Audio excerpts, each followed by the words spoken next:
Welcome back to Game Tiered, a series where I review a game and tier list it at the end, adding to the tier list as the series continues. Today's game, Quake 2, released by id Software on PC in 1997, though I will be reviewing the remaster released by Night Dive Studio on Steam in 2023. Starting a new game, we're in space as news broadcastings are played. Through this, we learn that Earth was attacked by an alien empire called the Strogg. We stopped their initial invasion, and we're striking back, attacking their home planet of Stroggos. I have no idea if I'll be able to do a paper tear. It depends on whether or not I'm able to find a clear frame of the planet. That being said, we play as Bitterman. It says right there on his shuttle, so it must be us. Anyway, we're launched onto the planet's crash landing with just a blaster. This weapon sucks. It's projectile based, with the only saving grace being that it has infinite ammo. Not even Doom did that for us, but at least its bullets wasn't a projectile. This is actually something I'd expect out of American McGee, but as far as I'm aware, he was let go of at this point. What? He wasn't? Oh, then I'm blaming American McGee for this. Anyway, if you know what you're doing, you've already collected the shotgun by the time that this paper tear ended. I'm not telling you where it is because there's more important spoilers to get to in this 90s era id Software game. Just know that it is considered a secret area. Oh yeah, if you were mad that I didn't really get into the secrets that Doom has in that video, don't worry, I'm far more versed with Quake's secrets. That being said, now that we're actually equipped with something that is stronger than American McGee's wet dream, which is to say my personal nightmare, yes, I'm going to continuously dog on American because I felt like I didn't do it enough in the Doom video, and just to make my actual position clear here, I think American McGee is an amazing storyteller. I love the Alice games, but he's a fucking evil game designer. Anyway, let's talk about the first two enemies the game decides is good enough to fight a pistol with. You gotta remember, I technically shouldn't have the shotgun at this point, so keep in mind that while I do have the shotgun and the shotgun can be found at this point, the developers designed almost everything here with the knowledge that the player probably won't have one. The reason I'm mentioning this is because I didn't have the shotgun for a good while on my first playthrough. Hell, I got the super shotgun before I found the regular shotgun on my first playthrough because I wandered into... Okay, well, we'll get to that later. Let's talk about the enemies. The first enemies we fight that also happen to be guarding the shotgun, are soldiers. They're humans that have been Stroggified and have a weapon attached to their arm. Sometimes it's a pistol, other times it's an assault rifle, there's even some with a shotgun. But they're all the same basic enemies, so I'm not going to do new paper tears for each weapon variant. Once we got in the shotgun, I decided to fight some enemies that might take us down to 80 health. Hardest difficulty, by the way. The infantry. They have a minigun attached to their arm. When did Final Fantasy VII come out? It doesn't matter. Fighting our way to an elevator, we go down and fight more Strogg until we reach the machine gun. Keep in mind that all of the enemies before this point, somewhere in the developers' minds, were intended to be fought by the player with only a pistol. It's not impossible, even on the hardest difficulty, but my god, could you imagine if Nightmare was like Doom and enemies respawned? God, anyway, I guess I should mention how Quake 2 levels actually work here, because otherwise nothing about progression will make sense. So, each level starts as a section where we need to get to the hub where our primary objective exists. We can get to other sections of the level where our secondary objectives exist, and when we've gotten all of our secondary objectives complete, we can finish our primary objective. Oh my god, I just described how Sly 1 handles each episode. Anyway, these different sections are treated as other levels, so for simplicity's sake, I'll just be calling each level that is accessed by the different hubs areas. And when I say level, know that I'm talking about every area as a whole, including the hub. Actually, a good example, when we took that elevator earlier, that was us going between the intro area and the hub. I think. All this is to say that I found the bridge that we need to lower to continue. To do this, we need to get into the sewer system, and it's here where I found a shotgun. It's technically missable here if you're not really paying attention, but so is the machine gun, so I'm gonna cut it some slack. Anyway, going into the water and navigating the tunnels, we found a secret level. Fighting our way through, we get a new enemy, the Flyers. They fly and will try to slice you if you get too close. Also, yes, that is a face in the middle. These are all humans or other living beings that have been fused with machines. It's important that you know that, so even if something doesn't look human, it probably used to be. Or it used to be something with its own agency that has been stripped to serve the Strogg. Anyway, fighting our way through all of this, we get the super shotgun. Probably not the strongest weapon in the game, but it stays relevant throughout the entirety of the game. Getting back to the sewers and immediately into a storage area where we meet another new enemy, the Parasite. These dog-like enemies have a tendril that will hook into you and drain your health, but if they hit a wall, it will snag, giving you a free shot on them. I also got a power-up. Quad damage. This game handles power-ups a lot differently than actually most games, or at least most id games, except maybe Doom Eternal. Regardless, Quake 2 has an inventory system, which allows us to choose when to activate powers. This inventory system also lets us switch weapons, or we can just use the weapon cycle keys, use other items like the compass, which will tell us where to go and how to get there. Who needs good level design when you can just tell the player where to go, right, Mickey? Honestly, I actually do prefer the compass to really anything else. The only issue is that it can stifle exploration by mentally railroading the player down a path. That being said, we lowered the bridge and need to fight what I'm willing to consider to be the game's first boss, the Gunner. They have a machine gun attached to their arm and also a grenade launcher, so they're pretty formidable. Also, just to prove how much of a joke these things are, I'm going to take it down with just the machine gun. Way easier than Civi made it seem. I'm sorry, but this game is insanely easy, even on the hardest difficulty. But once the gunner dies, we can activate the terminal he was at, which gives us the blue key, because this is an id game. But with that, we can fight our way through to the end of the level, and we find another super shotgun in another secret section towards the end. So this also isn't where the game expects us to find a super shotgun. Moving on to level 2, we need to destroy the Strogg supply train. This level sucks, I hate it, and I'll admit, I forgot to save a lot, so I had to redo a bunch of sections. There's also been like 4 days in between recording and writing this because I was also finishing work on the Ghost Simulator episode, so if I get things wrong, well, what else would we know? This level gives us probably the most annoying enemy in the game, the Berserker. Their melee attack is easy enough to avoid, but their leap attack is what makes them a real threat. I'm sure I have a clip of them launching me into lava somewhere, and I'll put it here if I can find it, but it's at this lava pit where I found another weapon early, the chain gun.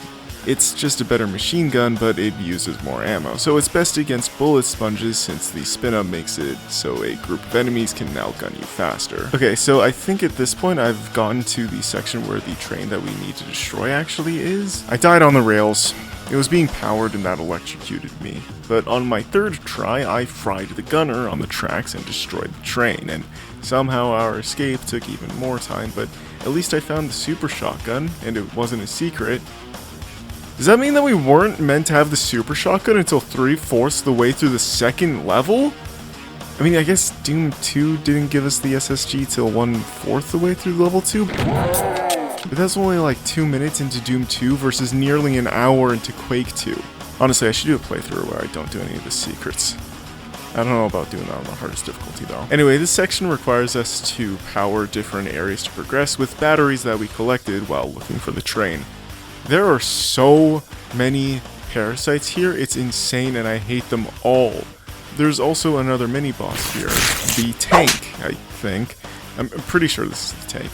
They're just stronger gunners with rocket launchers instead of grenade launchers, and their bullets are projectiles so you can actually dodge them.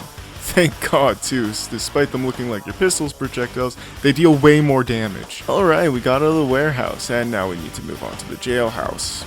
This won't end well. The first problem is that I blew up this explosive barrel that you're meant to jump up onto to get some armor, and then I lost a bunch of health in a firefight, went into the sewers to find health, got into another firefight that brought me down to 1 HP, but at the very least I skipped a really annoying part with floor lasers, at the cost of needing to deal with enemies manning a turret. And in the next section we need the blue key. So of course this is where the game decides to throw a gladiator at us.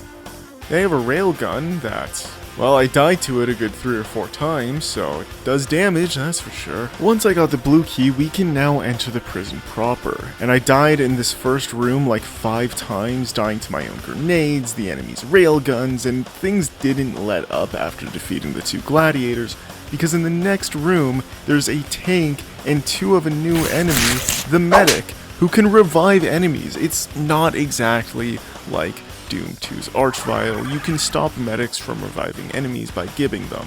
Gibbing has been a thing in id games since Doom, but here it's actually useful, which is probably why I like this game so much, and it's also why you can still shoot enemies that have already died. Entering the next area, I saw a new weapon. Once we fight our way to a computer terminal to unlock the door that lets us access this new weapon, we unlock the grenade launcher. Now we can properly use grenades instead of just throwing them. I'm realizing that I skipped over part of this level in the script. There's an area that has a red key that gives us access to this area with the grenade launcher, and once we're done with the grenade launcher area, we need to go back to the area that had the red key, because from there, we can access the lower levels of the prison. That makes sense? I don't know if I said that properly, but hopefully it makes sense. Because if it doesn't, all you need to know is that we're in the lower levels of the prison now. Along the way, I found a new weapon, the Hyper Blaster. It's a really good energy weapon that I didn't use that often in the late game. That being said, I wasted so much time here. I got lost and the compass was no help because it was telling me to go through a door that needed to be opened from somewhere else, so that was great. What I needed to do was enter a hole that's in one of the prison cells to get me to the sewer. God damn it, another sewer!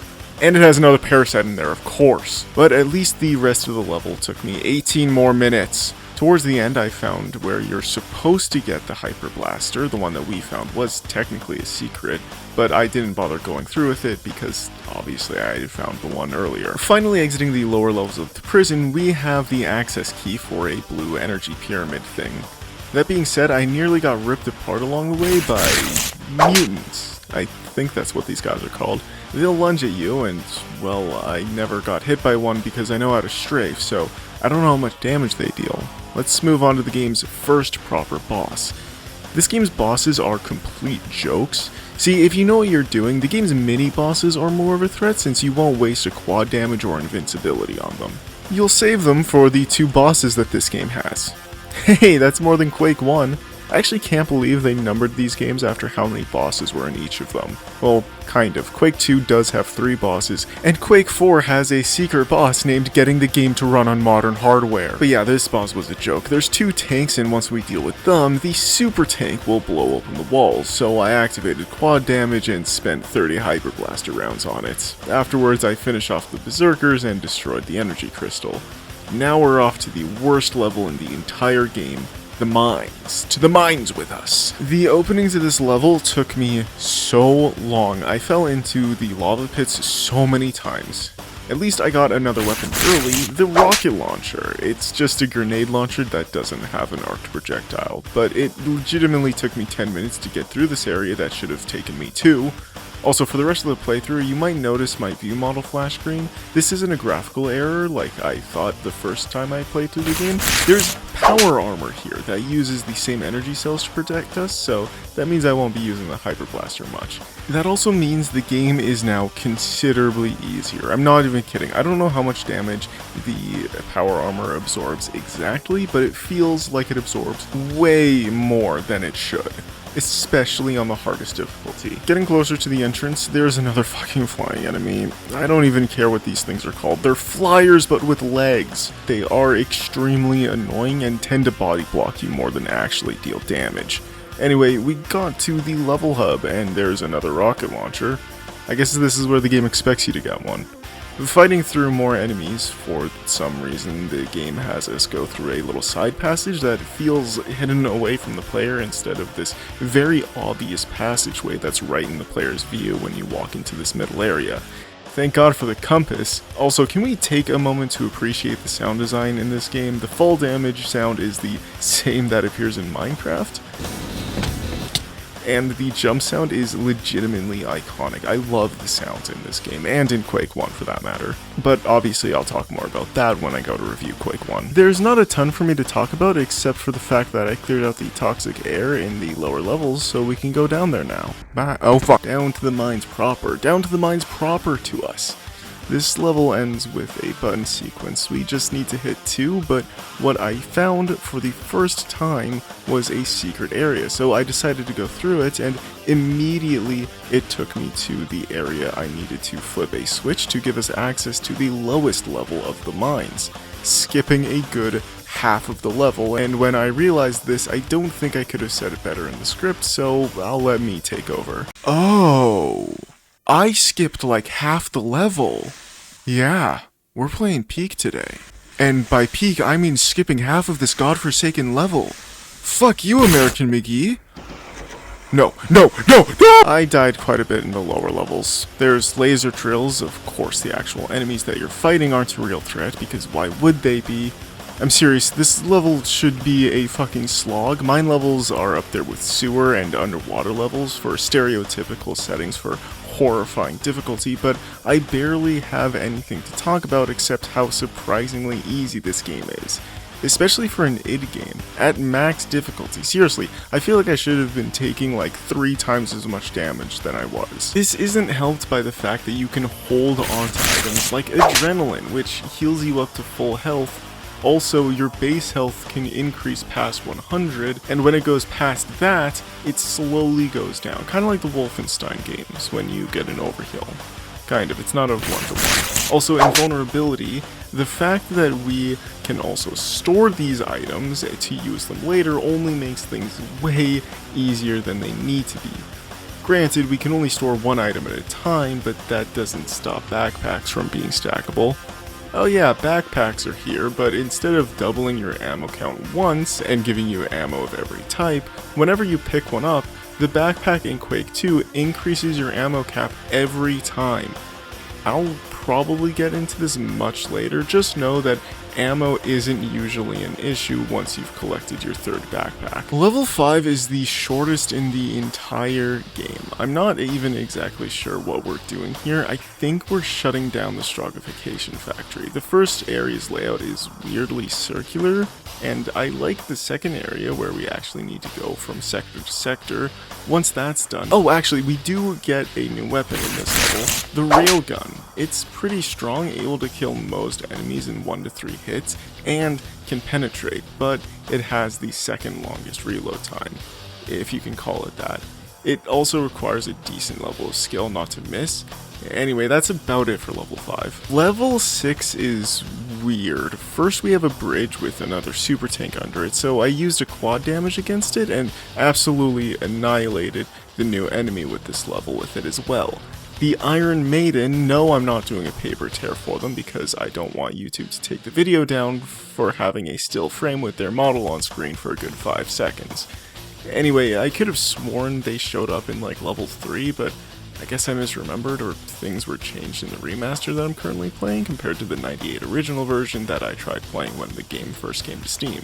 I don't know if that made any sense, but my point is that I could have sworn they showed up earlier. But these enemies shoot rockets at us and drop some upon death. Fighting them, I blasted a hole in the wall, revealing another secret and unleashing a berserker.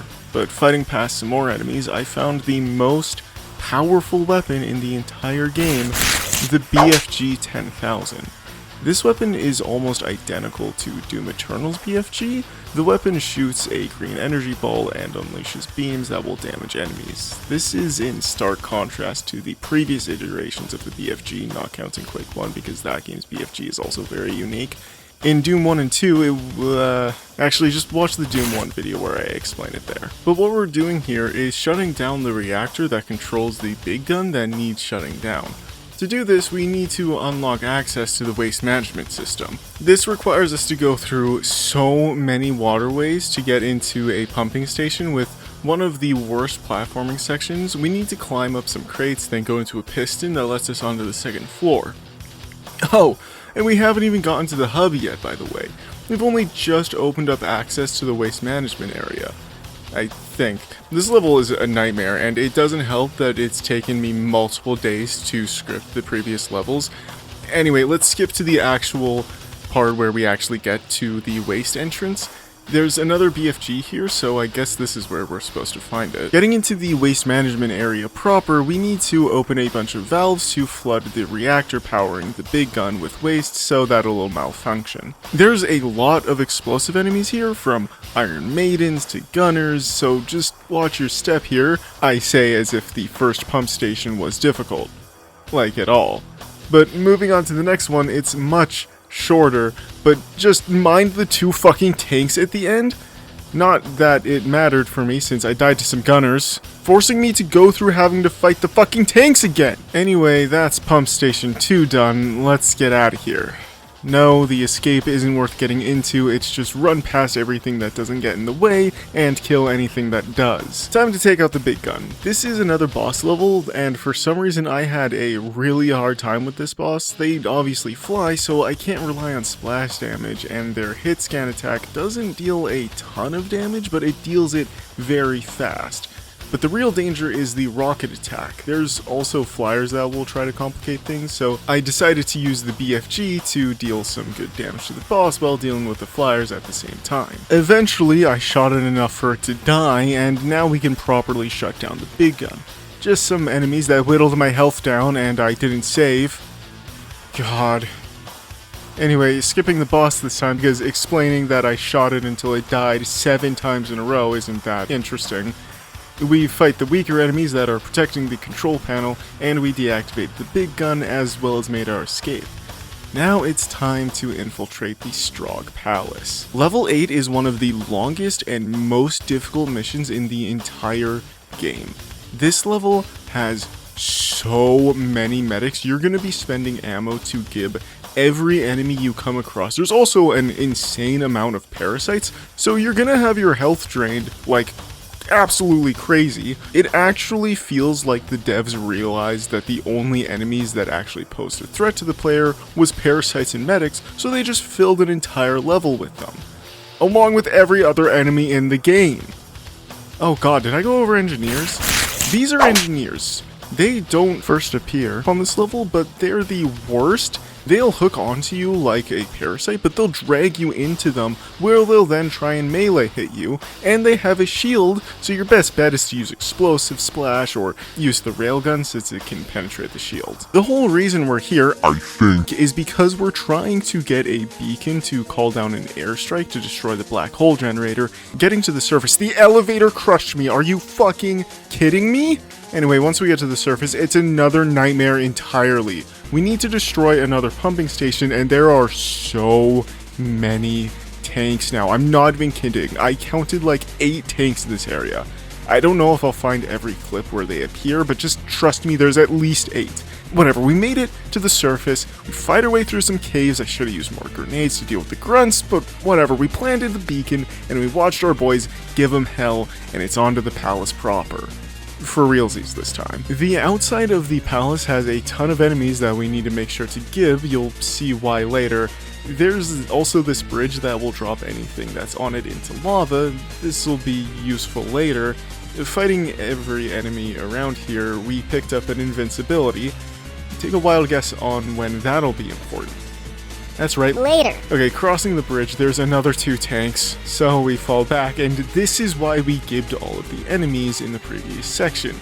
The game will release 3 medics that will not hesitate to revive every ungibbed enemy. Anyway, we actually got into the palace proper. We need to do something that shuts down some laser gates, so I got a circular saw, I think, and used it to rewrite a disc that I think shuts it down.